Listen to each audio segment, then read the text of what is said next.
Praise the Lord. கர்த்தருடைய பரிசுத்த நாமத்துக்கு மகிமை உண்டாவதாக. இந்த ஏப்ரல் மாதம் 7ஆம் தேதி அன்று நாம் தியானிக்கிற கர்த்தருடைய வார்த்தை நம்முடைய பரிசுத்த வேதாகமத்தில் எரேமியா தீர்க்கதரிசியின் புஸ்தகம் 12ஆம் அதிகாரம் 5ஆம் வசனம். Book of Jeremiah chapter 12 verse 5. நீ காலாட்களோட ஓடும் போதே உன்னை இளைக்க பண்ணினார்களானால் குதிரைகளோட எப்படி சேர்ந்து ஓடுவாய்? சமாதானமுள்ள தேசத்திலேயே நீ அடைக்கலம் தேடினால் யோர்தான் பிரவாகித்து வரும்போது நீ என்ன செய்வாய்? ஆமென். கர்த்தருடைய நல்ல வசனத்துக்காய் தேவனுக்கு நாம் நன்றி செலுத்துவோம். வார்த்தை சொல்லுகிறது, நீ காலாட்களோடு ஓடும் போதே உன்னை இளைக்க பண்ணினால் குதிரைகளோடு நீ எப்படி சேர்ந்து ஓடுவா என்று சொல்லி. நம்ம நடந்து போறப்பவே நம்ம சோர்ந்து போயிட்டோம்னா அப்புறம் எப்படி குதிரைகள் ஓடும் பொழுது இல்லையா நம்ம சேர்ந்து ஓட முடியும் அப்படின்னு வேதம் சொல்லுகிறது. பிரியமானல இந்த வசனத்துடைய ஆழம் அர்த்தம் என்னவென்று சொன்னால் என்னன்னா, நம்ம இப்போ இந்த நாட்களில் என்னன்னா நம்ம ஆயத்தப்பட வேண்டியது அவசியமாக இருக்கிறது. ஏன்னா வருகிற காலம் கொடிதாக இருக்கும் என்று வேதம் சொல்லுகிறது இல்லையா. இனி வர வர நாட்கள் பொல்லாதவைகள் ஆனதால் அப்படின்னு வேதம் நம்மளை எச்சரிக்கிறது. நீங்க காலத்தை பிரயோஜனப்படுத்தி கொள்ளுங்கள் என்று சொல்லி. இப்போ நமக்கு நல்லா ஒரு சமாதானம் இருக்கிறது தேசத்துல. அப்போ இந்த வேளையிலேயே நம்ம அடைக்கலம் தேடி கொண்டு இப்பவே எனக்கு சமாதானம் இல்லை எனக்கு அப்படின்னு சொல்லி நம்ம சோர்ந்து போய் அப்படி இருந்தோம்னா இன்னும் யோர்தான் பிரவாகித்து வரும் பொழுது நீ என்ன பண்ணுவாய் என்று சொல்லி வேதம் சொல்லுகிறது. பிரியமானவர்களே, ஆபத்து காலத்துல நீ சோர்ந்து போவாயானால் உன் பலன் குறுகினது என்று சொல்லி வசனம் நீதிமொழிகள்ல நம்ம வாசிக்கிறோம் இல்லையா. அப்போ நம்ம என்னன்னா இந்த நாளில் நல்லா இருக்கிற டைம்ல இல்லையா நம்ம என்னன்னா நம்ம தீங்கு நாளுக்காக, அதாவது இனி வரப்போற நாட்களுக்காக, பொல்லாத நாட்களுக்காக இந்த நாட்களிலே நம்ம ஆயத்தப்பட வேண்டும். இப்பவே எனக்கு ஜெபிக்க முடியல, எனக்கு கஷ்டமா இருக்கு அப்படின்னு சொல்லிட்டு நம்ம எனக்கு டைம் இல்லை, நான் பிஸியா இருக்கேன் அப்படின்னு சொன்னா அதுக்கப்புறம் ஆபத்து வரும் பொழுது, ஒரு நெருக்கம் வரும் பொழுது, ஒரு தீங்கு வரும் பொழுது நம்மளால என்ன பண்ண முடியாது, ஜெபிக்க முடியாது இல்லையா. அப்ப நல்ல நாட்களில் நம்ம நல்லா இருக்கும் பொழுது நம்ம என்ன பண்ணணும், அந்த என்னன்னா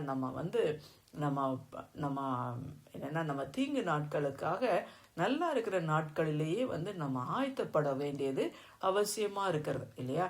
நம்ம நல்லா எல்லாம் நமக்கு நல்ல ஒரு சம்பூர்ணமா ஆசீர்வாதமா இருக்கிற நாட்களை நல்லா புசித்து குடித்து மகிழ்ந்து அப்படியே சுகபோகமான ஒரு வாழ்க்கை வாழ்ந்து கொண்டு அப்படி நம்ம இருப்போமானால் நமக்கு ஒரு சோதனை நாட்கள் வரும் பொழுது, தாழ்வு காலம் நம்முடைய வாழ்க்கையில வரும் பொழுது அதை நம்மளால எதிர்கொள்ள முடியாது இல்லையா. நமக்கு எல்லாவற்றிலும் என்னன்னா நமக்கு ஒரு ஞானம் வேணும். அதான் நாட்கள் பொல்லாதவைகளானால் காலத்தை பிரயோஜனப்படுத்தி கொள்ளுங்க, எல்லாவற்றுக்கும் முடிவு சமீபமாயிற்று, ஆகையினால ஜெபம் பண்ண நீங்க ஜாக்கிரதையா இருங்கள் அப்படியெல்லாம் வசனம் நம்ம படிக்கிறோம் வேதத்துல இல்லையா. ஆமேன். அதுதான் இந்த வசனத்தினுடைய அர்த்தமாக இருக்கிறது. நம்ம என்னன்னா இப்பவே நம்ம சோர்ந்து போயிட்டோம், இப்பவே எனக்கு முடியல, இல்லை இப்பவே எனக்கு இந்த சின்ன பிரச்சனை என்னால் தாங்க முடியல அப்படின்னு இருக்கிறப்ப நம்ம பெரிய பிரச்சனைகள் அப்படியெல்லாம் வரும்பொழுது நம்ம யுத்த நாட்கள், பஞ்ச நாட்கள் அப்படிலாம் வரும்பொழுது அதெல்லாம் நம்ம எப்படி ஃபேஸ் பண்ண போகிறோம்.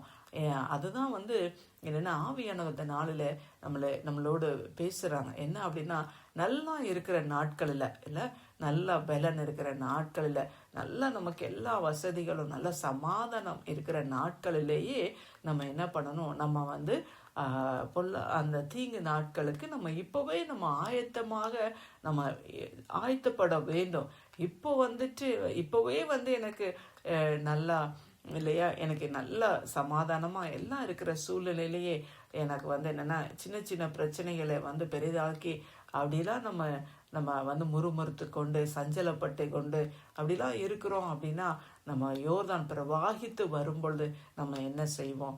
பிரியமானவர்களே, நம்ம என்னென்னா நம்ம ஆயத்தப்பட வேண்டியது அவசியமாக இருக்கிறது இல்லையா. ஆமை. கர்த்தருக்கு ஸ்தோத்திரம். அப்படி ஆயத்தத்தோடு இருக்கிறவர்கள் தான் என்னென்னா அவங்க யோர்தான் பிரவாகித்து வரும்போது ஒரு பெரிய பிரச்சனை வரும்பொழுது அதை அவங்களால எதிர்கொள்ள முடியும். இல்லைன்னா அவங்களால எதிர்கொள்ளவே முடியாது இல்லையா? அப்போ எப்படி ஒரு மிலிட்ரியில் இருக்கிறவங்க யுத்தம் வர்றப்பதான் யுத்தத்தில் போய் அவங்க ஃபைட் பண்ணுவாங்கன்னு சொல்ல முடியாது. அதுக்கு முன்னாடியே யுத்தம் வருகிறதுக்கு முன்னாடியே பல வருஷங்கள் என்னென்னா அவங்க ட்ரெயின் ஆவாங்க இல்லையா? அப்போ அந்த வார் வரும்பொழுது அவங்க கரெக்டாக அதில் போய் அவங்க ஃபைட் பண்ணுவாங்க இல்லையா? அப்போ இப்போ வார் இல்லை, இப்போ எந்த யுத்தமும் இல்லை, அதனால் நான் நல்லா சாப்பிட்டு நல்லா ஃப்ரீயாக நான் ஜாலியாக தூங்கிட்டு இருப்பேன் அப்படி அவங்க இருக்க மாட்டாங்க. அவங்க ஆயத்தப்படுவாங்க இல்லை, அவங்க ஆயத்தப்படுவாங்க. ரொம்ப ரொம்ப என்னென்னா பயங்கரமான ஒரு ட்ரைனிங் அதுக்குள்ளே தான் அவங்க கடந்து போவாங்க.